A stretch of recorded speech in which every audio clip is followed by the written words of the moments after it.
showing up engaged, all in, and committed is the vast majority of success in life. The struggles we face today are not new, and the struggles we will again face tomorrow when the movie comes out will not be new. A family-centric, inspirational movie on overcoming together, not a hero, but heroes collectively.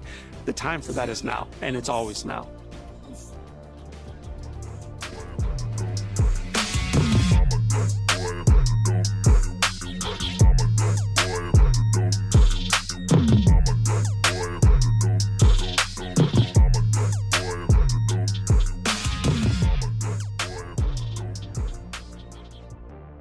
How bad is it?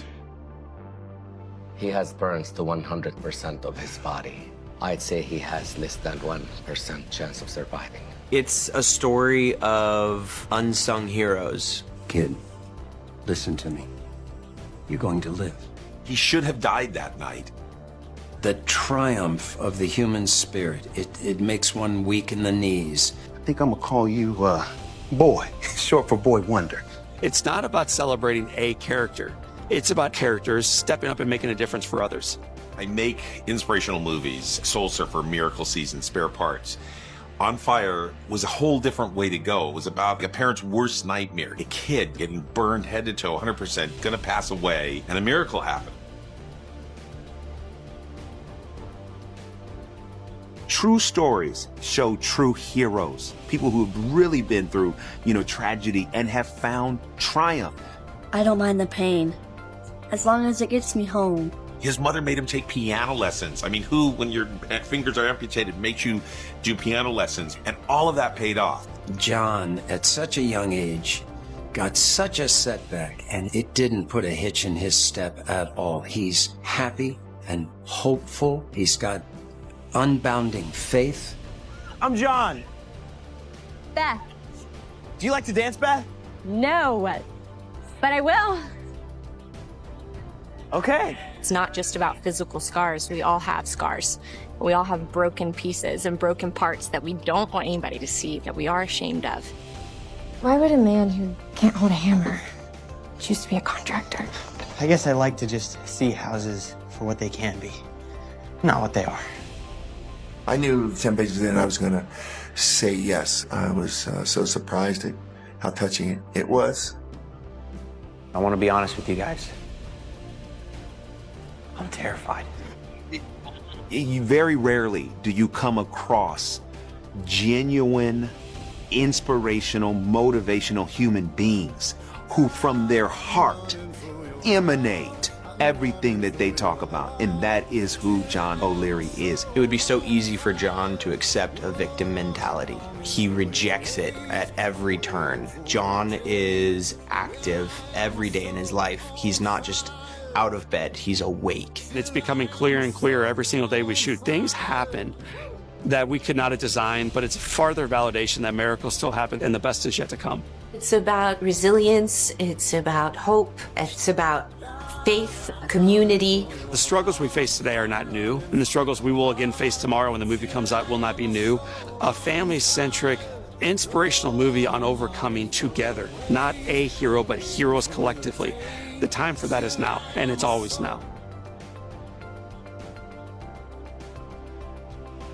Welcome back to another episode of The Burn. This is an incredibly special episode for me because of how much time this guy and I have spent talking about life, talking about being the best that you can be. And I have been so inspired by John O'Leary. And I'll share one of the coolest things about our relationship, and I shared when we walked in the building, is that we always pick up right where we left off. There's no fluff, there's no nonsense. And the number of coffee talks that this guy and I have had together, where I was challenged to go to an uncomfortable place because of things that he saw in me. And our first interaction together, it was really, really cool. He was speaking at a Northwestern Mutual meeting. I was still a financial advisor at the time. I had been doing speaking, but not full-time like I do now, and coaching work. And I remember I hear this John O'Leary, and I'm mesmerized. I'm absolutely mesmerized. And I get done, and I'm just like, this guy is a gift to the world. And I literally walk up and I give the guy a hug, and that's why he wanted to sit so close for the interview. So I give the guy a hug and I say, dude, you are a gift to the world. And it was almost like, hey, long lost brother, where have you been? Right. And we started having these coffee talks, which turned into traveling the country together. And recently you sent me, it was a text message of how terrible our workbooks looked. We're getting better, people. Hang with us. We're still trying to get better. We did a workshop in Greenville, South Carolina, and we were so, like, just new, but we believed so much in just pouring into people then. Right. And that's one of the things that I admire every time that we're together, is like, you still have this burn inside of you to just keep it going. And it's always such a blessing, even though there's oftentimes way too much distance in our time together. But this is one of the greatest inspirations that I have in my life. And, you know, John's book, Overwhelming Odds, that his parents wrote, a book I could not put down. I literally had a flashlight in the bed because Amy would have killed me. This is a true story. Isaac was a newly born baby. I mean, hardly even, the kid wouldn't sleep. And literally, Amy, like, sleep was so precious because he was waking up so many times. I literally had a flashlight. I could not put the book down. And then to go on and to write his own book, On Fire, and to change the world with every person that you touch, all fueled by your burn. And I know that the burn is different for you because you blew up your garage as a 9-year-old boy. Feel the burn.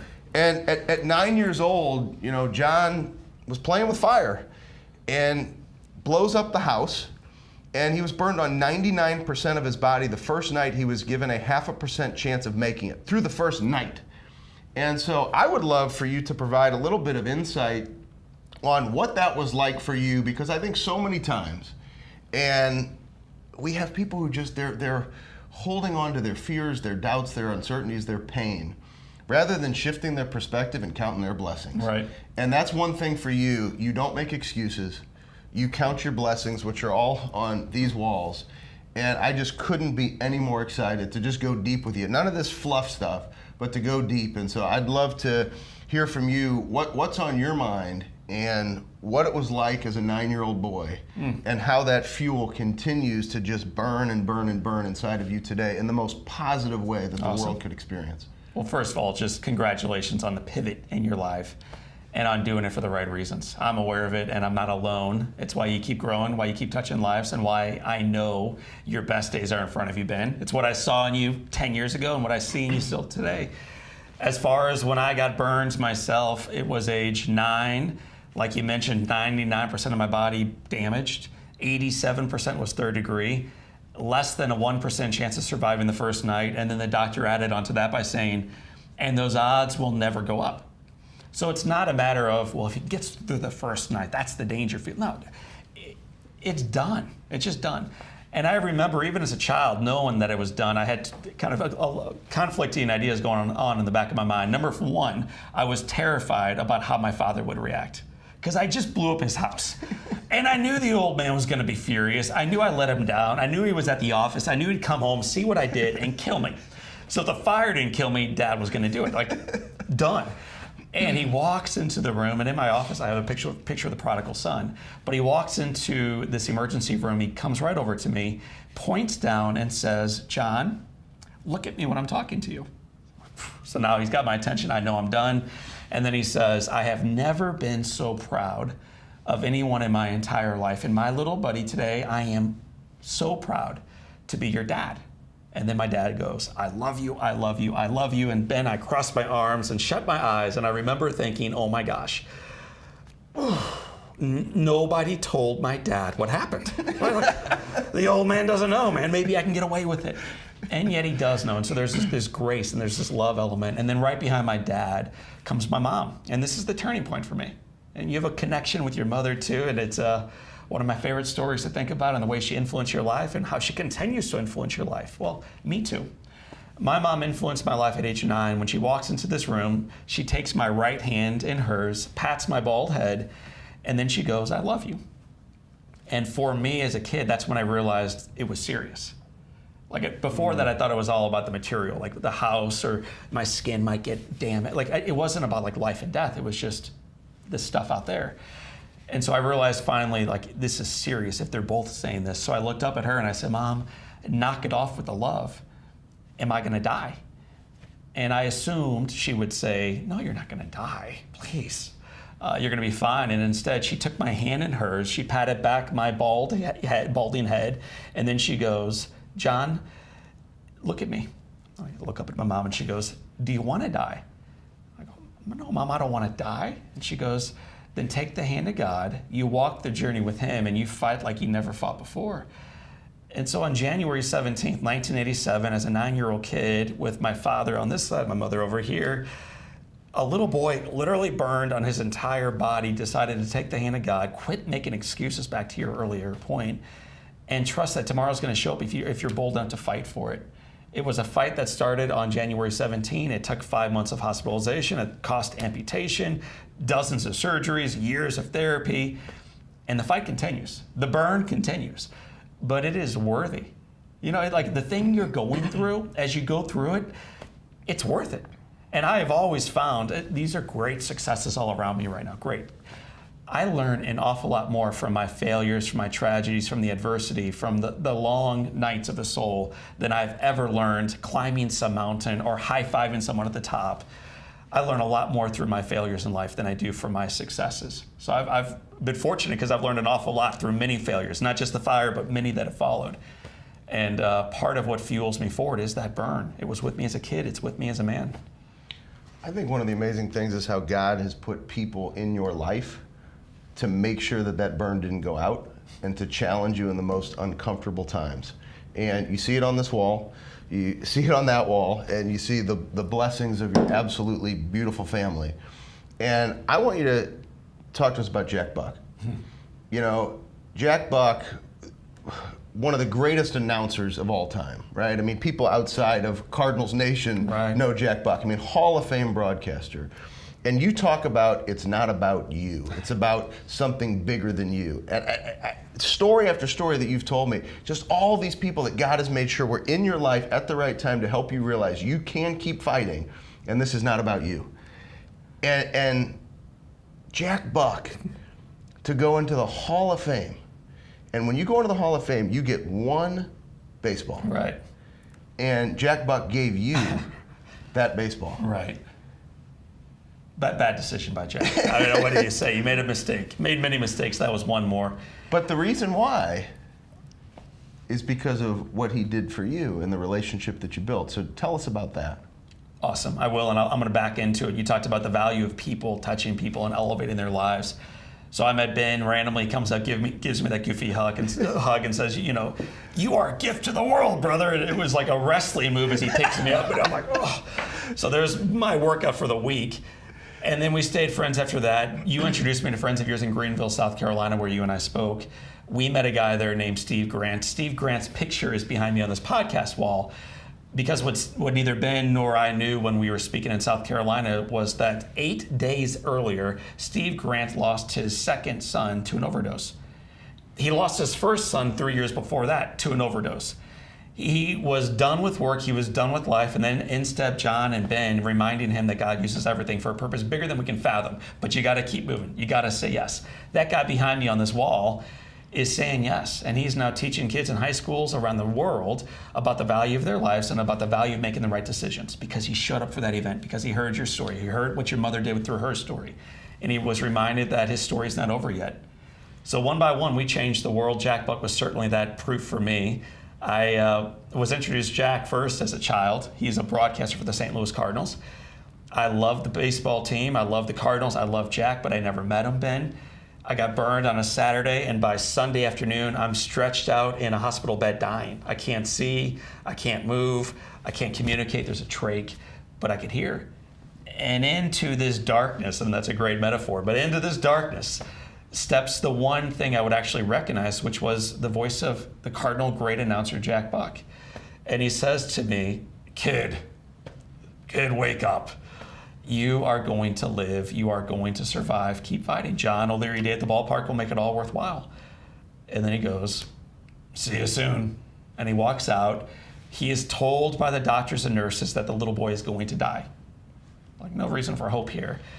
And instead of just surrendering to that, because there's a lot of experts in bad news. They trade in it daily. And if you don't believe me, watch your 10 o'clock news tonight for farther validation. A lot of bad news going on. More at 10, they'll tell you how lousy it is to have the economy killing it right now, to have unemployment so low right now. Interest rate, more at 10, it's about to get bad out there. They'll tell you how bad everything is.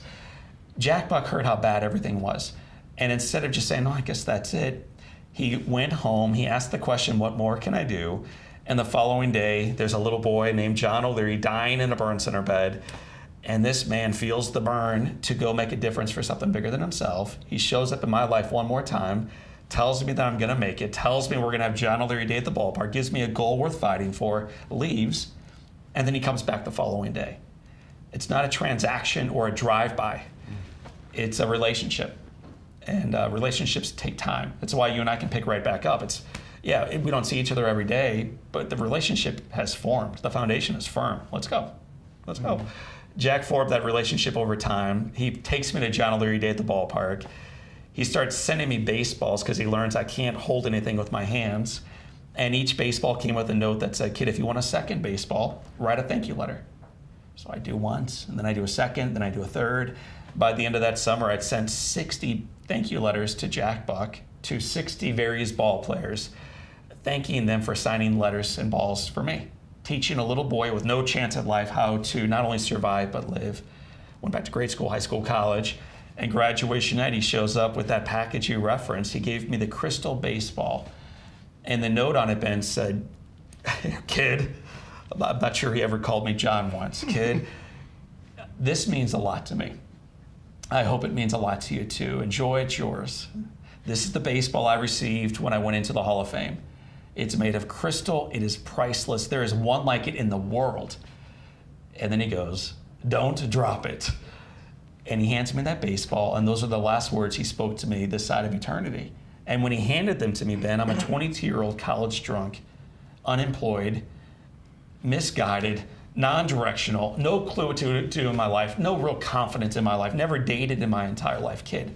He had no clue that you and I would be hanging out today talking about feeling the burn. No clue that I would write a book where we celebrate his generosity. No clue that I'd get married, that I'd name my first kid after him. I think all he knew on day one, that one person can make a difference for another. And that's enough. That's enough. One person can, in fact, make a difference for another, and that is enough. And he did that for 2 decades. He transformed my life, and I'm grateful for Jack Buck even this day. Every time I hear that story. And that's the truncated version, man. That's without the emotion, but it is such a powerful story. Because there's so much to that story. And he came to you in a place where he knew that you could not do something. And you've hit on 2 just unbelievable points. I mean, we could literally talk all day. But if you could speak to the person right now, because we all have pain, we all have doubts. Everybody has a story, everybody listening. And that individual who they're just having the hardest time shifting their perspective right now. Right. How important is it to connect to that burn, to shift that perspective, to take action when you're telling yourself, it's not for me? Correct. How important is that? I think it is everything. Showing up engaged, all in, and committed is the vast majority of success in life. However you want to define it, I really don't care how people define it. You got to figure out what it means for you. I know what it means for me. But showing up, going, having the audacity to fully engage once you're there, that's part of it. That's a huge part of it. For me, Ben, what I do every morning is as the sun rises, I ask a question I think all of us ask. Every morning we ask it. The difference is I ask it not as a victim to the day. I ask it as a victor. And the question I ask every morning, typically from my knees, sometimes from a screen porch, sometimes with a coffee in hand, sometimes with a child in my lap, the question I ask is, why me? And I don't ask it like, oh, why me? I'm so freaking fired up, and I wish I could use other terminology right now because I would. I am so grateful. I cannot believe I lived. Why me? I cannot believe my mom and dad greeted me with that kind of grace. Why me? I cannot believe a busy announcer made time for a nobody. Why me? I cannot believe the prettiest girl I've ever met, still, and I've met a lot of pretty girls, said yes when I asked her to marry me. I cannot believe she gave me 4 kids. I cannot believe I get to do what I get to do for a living. I cannot believe I believe in the promise of salvation for eternal consequences. Why me?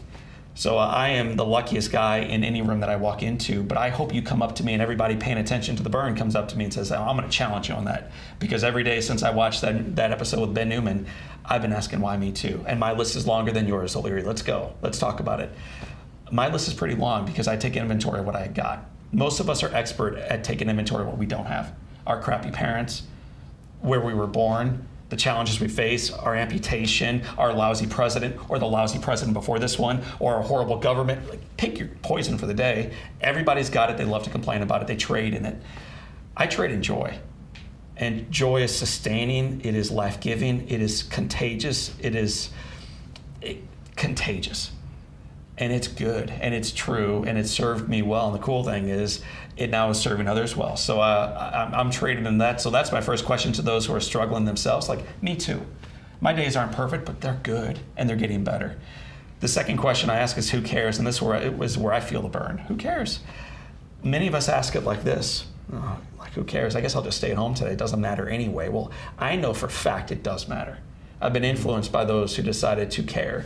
And so when I ask who cares, I ask it like, who cares if it's hard?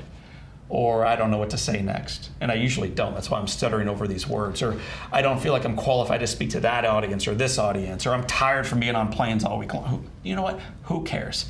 It's about something bigger than you.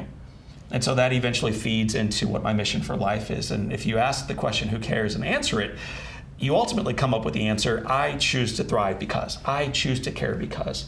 And for me, I choose to care because, personal, but this is why I feel the burn, God demands it, my family deserves it, and the world is starved for it. Let's go. And so it's why I sprint out to do great work, but it's also why I sprint home to love the reasons why I'm doing it in the first place, Ben. So that's my mission, that's my burn right there. I choose to thrive because God demands it, my family deserves it, and the world is starved for it. And if you don't believe me, open your doors and look. They're starved for it, so show up for them. And then thirdly, I ask the question every night I learn from Jack Buck. What more can I do? It's led to a formation of faith. It's led to me doing more for my parents. It's led to a lot of forgiveness and a lot of sacrifice. It's led to a charitable outreach organization we've started. It's led to my wife and I saying yes to Big Brothers and Big Sisters 2 different times. I'm a board member there. It's led to me speaking and then podcasting and then writing a book and then just finishing up a second book. And it leads to success, but more than that, it leads to significance. Because if you can do life daily better than you did it the day before, that's called compound interest. Compound interest has a freaking killer return. And you can try to invest with financial planners or whoever, like go for it that way financially. But man, if you invest in yourself and other people, that is going to create a compound interest you can't fathom. So I have been earning compound interest for about the last 10 years, and you're part of it, Ben. And then you've introduced me to John Tripoli down in Greenville, who introduced me to Steve Grant up there, who's introduced me to a couple of his friends down in Miami, Florida. That's just compound interest. That's doing what compound interest does. It pays its way forward, but to collect it, you gotta know what it is. You gotta know the value of it, and you gotta show up. So that's a long answer to your simple question, but for those who are struggling today, me too. Every day is a struggle, and it's worth it. So move on. Let that struggle redeem something in you that makes you an even better, more compassionate, more faithful person today than you were yesterday. And then watch what happens in your life going forward. 10 years ago, I told you were a gift to the world. You are an absolute gift to the world. I'm going to cut you off before you point the finger, then close. We are. What my story is evidence of is the CEO and the custodian matter in equal measure. The people we don't want in our country and the ones who are already there killing it matter in equal measure. My entire medical team, for the most part, were immigrants. Jack Buck was a stranger. My mom and dad didn't belong in a burn center. Like, none of us were called, like, we weren't ready for this. And then they showed up, they said yes to the next thing in front of them, and they became, by doing so, gifts to the world. So when you told me that 10 years ago, I would have disagreed, because I didn't feel like it.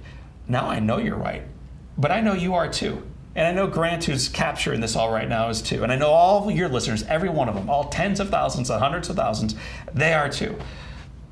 But stop acting like you're less than that. That's just stop acting like you're not worthy. You are worthy, and the world needs you to show up and engage fully. So let us feel that burn, and let's watch what happens afterwards, because we are gifts to the world. I love you, brother. Love you, baby. Come on. This whole wall, all of it. So this is a picture of the wall of individuals I've interviewed in the past. And Ben Newman, if you look below that picture you called out, you see a picture of yourself. I knew you were coming in today, so I just got that framed earlier this morning. The one above is of Ozzie Smith. The very first baseball that I got when I learned how to write again was Ozzie's. And so that ball is 33 years old. And that was the first time I met the guy who signed it for me. So it's meaningful, but no more meaningful than this woman. A lady who at age 88 has run 36 Ironmen and did not begin running until she was age 49. Had never put a pair of tennis shoes on. Or this guy who jumps off the Golden Gate Bridge. Is one of the only guys who ever survived that, and now he goes around the world teaching people that their life has meaning, life has value. Or this guy who attempted to murder 2 different people, was sent away for jail for the rest of his life, meets a rabbi, meets these 2 nuns, finds Christ, gets converted, finds that there's more for him in life than he had thought, that he has value, goes on to get out, gets his GED after learning how to read, and eventually he becomes a professor at Harvard. So that's these guys. That's this wall. That That's guy what it led me to represents. Christ. Well, and there's That guy John led Gordon. me to Christ, huh? So it's a wall of people that I respect, and what I love about them is they're ordinary. I mean, who's more ordinary than Ben Newman, or John Gordon, or John O'Leary, or Becky Hatter? Like, these are ordinary folks who decide, and it is a choice, you don't have to make it, but they decide to do awesome things in life. And I want to be like them. And how about this wall? All right, so this wall. These are folks, you may not know all those people over there. I bet you know the majority of these people over here. Martin Luther King Jr., Abraham Lincoln, Oscar Romero, and then Mother Teresa. These are kind of like, for me, like the Mount Rushmore of people who have utilized what gifts they had to make a profound difference. And so I love these 4 characters. I love that they're holding children in all the pictures. There's the prodigal son coming home to a father whose one hand is very feminine, the other hand is very masculine, and yet it takes both for love to really take root. It's a painting done by Rembrandt. It's Rembrandt's second attempt at it. The first attempt was when he was killing it professionally. And this is after he went bankrupt, after he lost a wife and 2 kids. He painted this again because he understood what real loss and what real homecoming looked like. And it's a great painting. This is not the real Rembrandt, by the way, in case you thought, wow, O'Leary's got a Rembrandt hanging up. I don't. And then the final picture over here is called the Pale Blue Dot. It's the farthest picture ever taken in the history of the world. And in the middle of a sunbeam is Earth. And it reminds me of how little our problems are, but how big our God is. And so those are the pictures that I have on this side of the wall. That's what I look at each day when I'm over here working. But backing me up, the foundation of my life, this is it, baby. These are my family members from my parents and siblings, grandparents, my wife, and through travel, I have the opportunity of going all around the world, and I take 1 kid with me on every trip. And so you'll see a picture of John with his son Henry in Ireland, or Grace and Dad in Florida, or Jack and his dad in San Diego, Patrick with his daddy in DC. And so my work has allotted me the opportunity to travel the world, but I know who I want to go with, and I ultimately know who I want to return to. So I don't work for work's sake. I work to change the world for better for these guys. That's my office. Welcome to it.